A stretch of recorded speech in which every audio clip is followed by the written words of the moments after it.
بسم اللہ الرحمن الرحیم۔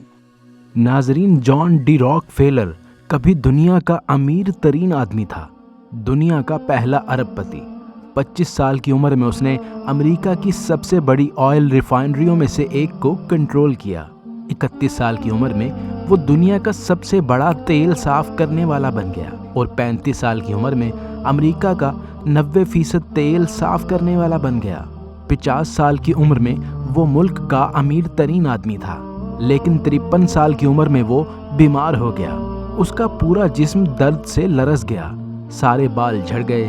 مکمل اذیت میں وہ ارب پتی جو اپنی مرضی سے سب کچھ خرید سکتا تھا، اب وہ صرف سوپ ہضم کر سکتا تھا۔ اس کے ایک قریبی ساتھی نے لکھا کہ وہ سو نہیں سکتا تھا۔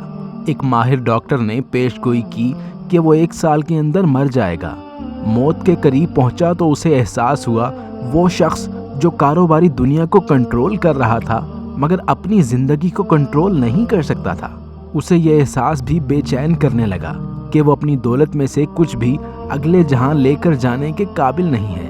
اس کے پاس ایک انتخاب رہ گیا تھا۔ اس نے اپنے اٹارنی، اکاؤنٹنٹ اور مینیجر کو بلایا اور اعلان کیا کہ وہ اپنے اثاثوں کو اسپتال، تحقیقی اور خیراتی کاموں میں استعمال کرنا چاہتا ہے۔ جان ڈی راک فیلر نے اپنی ایک فاؤنڈیشن قائم کی۔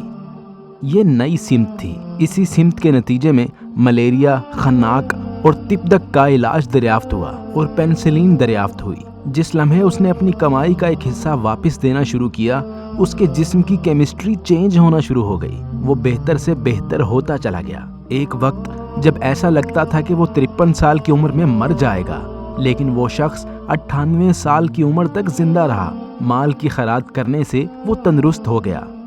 میں نے جب یہ واقعہ پڑھا تو میں سوچ میں پڑ گیا کہ یہ میرے رب کا حکم ہے، اور ہم مسلمانوں نے قرآن پاک میں پڑھا ہے اور اس پر غیر مسلم عمل کر رہے ہیں۔ میرا اللہ سورۃ بقرہ کی آیت نمبر 272 کے اندر فرماتے ہیں، اور تمہیں خرچ کرنا مناسب نہیں مگر اللہ کی مرضی چاہنے کے لیے، اور جو مال دو تمہیں پورا ملے گا اور نقصان نہ دیے جاؤ گے۔ سبحان اللہ۔ کامیابی کا نسخہ ہمارے پاس ہے مگر عمل غیروں کے پاس۔ شاید ہم نے ادب کے چکر میں قرآن پاک اتنا اونچا رکھ دیا ہے کہ اب ہاتھ نہیں پہنچ پا رہا۔ ہمارے عمل ایسے ہو گئے ہیں کہ شیزان قادیانیوں کی اور پیپسی یہودیوں کی، اور مارکیٹ میں ملاوٹ والا دودھ ہم مسلمانوں کا۔ من اندروں میں چوڑا، میں مسلم ادا ادورا، ہویا دنیا دا میں پورا، میں راتاں جاگ گزاراں، دن غفلت دا میں مارا، میں زندگی انج گزاراں، جی میں ڈھور کرن گزارا، رب مینوں کی سی بنایا، میں کیوں دنیا تے آیا، سب کچھ ہی میں پلایا، تے کچھ نہ پلے پایا، میں کچھ نہ پلے پایا۔ ہم مسلمان کس طرف جا رہے ہیں؟ آج ہمارے لیڈروں کو دیکھ لیجئے جو سیلاب کے نام پر دنیا بھر سے خیرات مانگ رہے ہیں۔ اپنی دولت اور اپنے کاروبار بھی اس ملک میں رکھنا پسند نہیں کرتے۔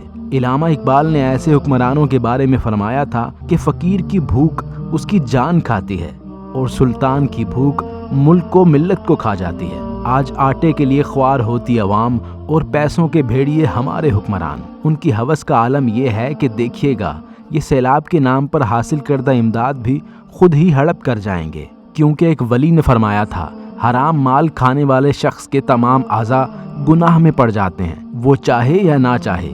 اور کہتے ہیں کہ قریب سے سنائی دینے والی آوازوں میں سے نزدیک ترین آواز ضمیر کی ہوتی ہے، جو بہت کم لوگوں کو سنائی دیتی ہے، اور ہمارے حکمرانوں اور اشرافیہ کو شاید بالکل سنائی نہیں دیتی، ورنہ حکمران امیر اور عوام کبھی غریب نہ ہو۔ لیکن ان حکمرانوں کو ایک بات سمجھا دوں، زندگی جب دیتی ہے تو احسان نہیں کرتی، اور جب لیتی ہے تو لحاظ نہیں کرتی۔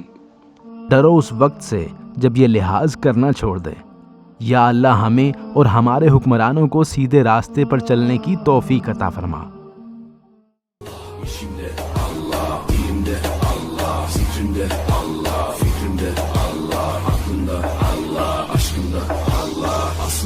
Allah, kanımda Allah, hasbi Rabbi Cellallah. صلی اللہ